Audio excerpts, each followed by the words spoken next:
Look for the silver lining whenever a cloud appears in the blue.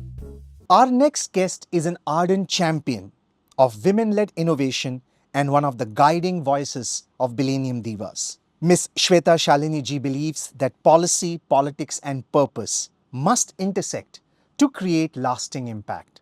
In this conversation, we explore the systematic change, structural challenges and the mindset it takes to not just occupy the arena, but shape it. Political voice, entrepreneur, ecosystem builder. My question to you is, how do you balance advocacy with action? See, all this talk about balancing this with that, balancing home with work is, let me tell you, bullshit. You don't Okay. balance nothing. Huh. What you do is prioritize, right? So, as time demands, as the ecosystem demands, you prioritize that. Okay. So, advocacy is as important as action because action without advocacy does not mean nothing. So, depending on where I'm sitting, depending on whom I'm sitting with, I prioritize whether it is advocacy or it is action. Okay. So, if I'm sitting with policymakers, bureaucrats, politicians, I'm always in for advocacy. Uh-huh.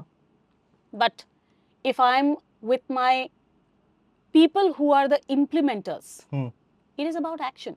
Okay. But as an entrepreneur, I have learned that ideas are dime a dozen. It is implementation that makes all the difference. Okay. What do you think is the real gap in women entrepreneurship? Is it policy? Is it platform? Is it perception? I think it is finance and the access to finance. Is that a part of a policy thing too? No, it is not. I think it works both the ways.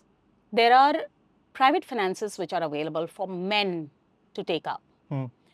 You'll be surprised that even today, women do not have collaterals on their name. So most of their houses are co-owned between husband and wives. And that's where bank gets ruled out. Also, it is a mindset thing.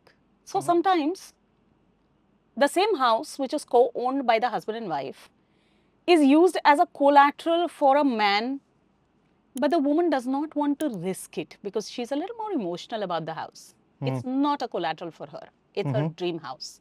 So I personally feel that access to finance is not about policy. It is about mindset.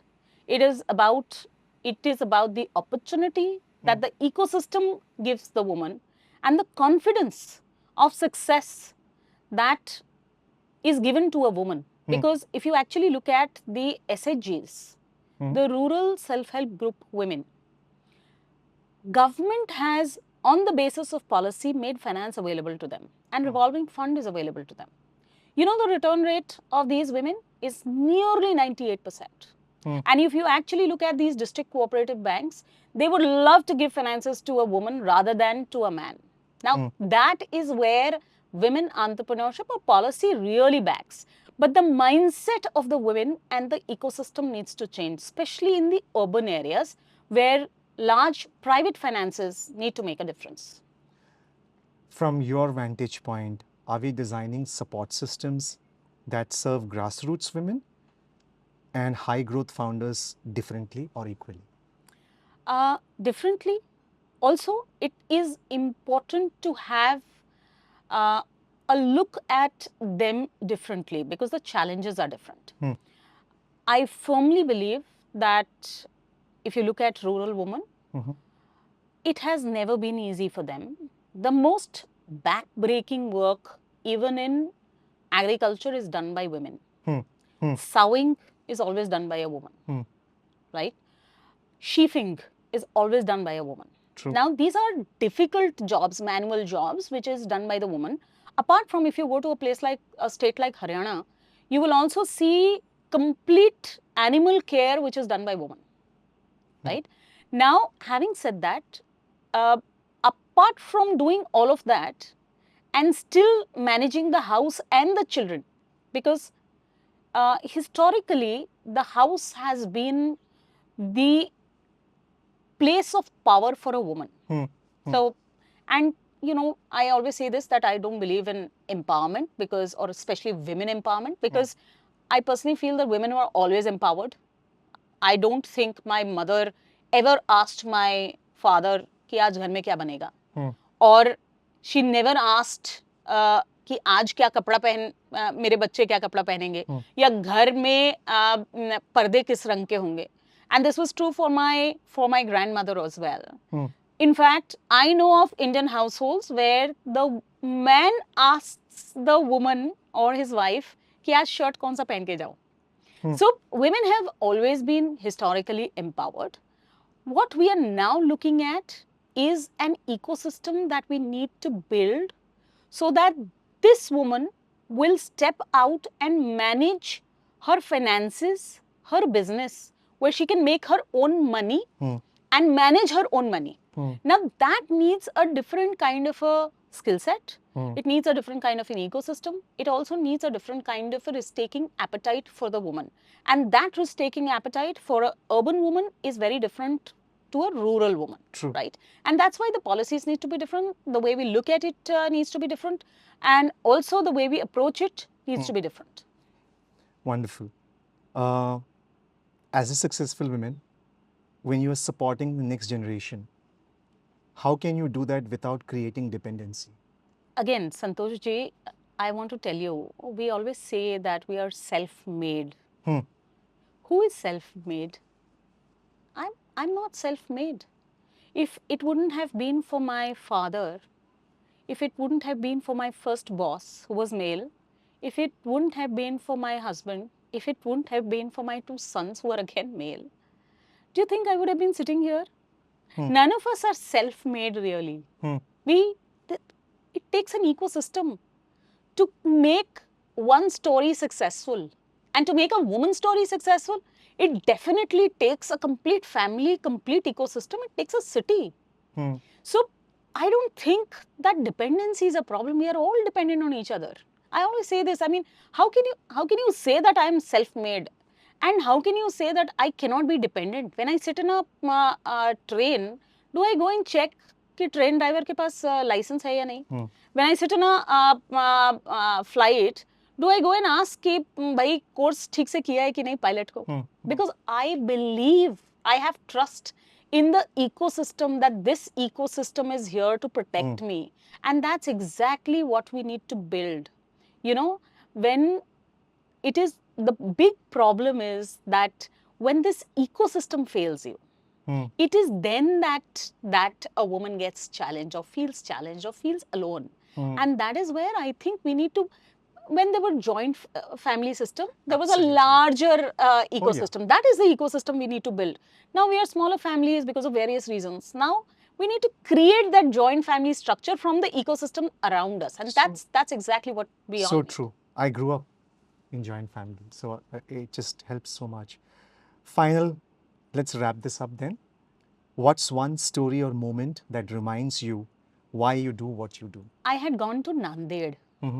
And in Nanded, I entered this house where there was this 12-year-old child, girl child, who was taking care of 6 younger children. And the youngest of them was 8 months old. And there was no parent. When I turned around and asked the child, I realized that both of them were laborers. And because they had to get food home, both had to work. And they had this fleet of 6 children. The eldest taking care of the needs of all the younger children. Now, if you actually go to labor camps, this is the story that you will usually see. But what struck me was that this 8-month-old child almost had a ear which was only stuck to the ear lobe. It was almost falling off, which means that he was severely malnutritioned. मैं हमेशा अपने बच्चों को देख के सोचती हूँ, मैं माँ हूँ, I have 2 kids, and हमेशा उनको देख के सोचती हूँ कि हम as you know, when I became a mother, I realized what selfless love is. True. So I realized कि जितना मैं अपने बच्चों को दे सकती हूँ, क्या मैं उतना सेल्फलेसली दूसरे के बच्चे को दे सकती हूँ क्या? So that child encouraged me to get after the then Chief Minister Shri Devendra Fadnavis ji to come up with a malnutrition program across the state. Now, what inspires you is different for different people. Correct. But I realized that day that seeing your child in every child is what is important in public life. Selflessness is important in public life. So I do this because I feel that I can make a change. I feel in my head that I am the change maker. And I'm just blessed because I can afford to be one. I can afford to push my limit. I can afford, I think God has given me 2 hands, 2 legs and full resources so that I can get up every single day and think of what difference can I make today. And you have to love it this way, you know. You have to love making a change. And I think this is why I do what I do. I just love getting up every single morning and thinking, what change should I bring today? Wonderful. I think that's something which we need to ask ourselves every day. And as you know, between us, our podcast, we say the first source of communication is with ourselves, and that's why it's between us. Thank you so much for your time. Thank you, Santoshji. I love the name, by the way, Between Us. Thank you. And I also love the logo. The apostrophe, it is extremely important because it just stresses everything that you say. And I personally feel that between us, that is me and myself, me and myself, there is so much of conversation that can happen. Yeah, absolutely. That you never need the other one to do it. Yeah. So thank you for doing what you are doing. Thank you so much. Thank you.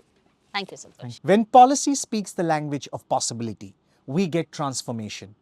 Thank you, Shweta ji, for reminding us that if the system doesn't work for women, women will rebuild the system. Thank you for listening to this episode of the Between Us podcast.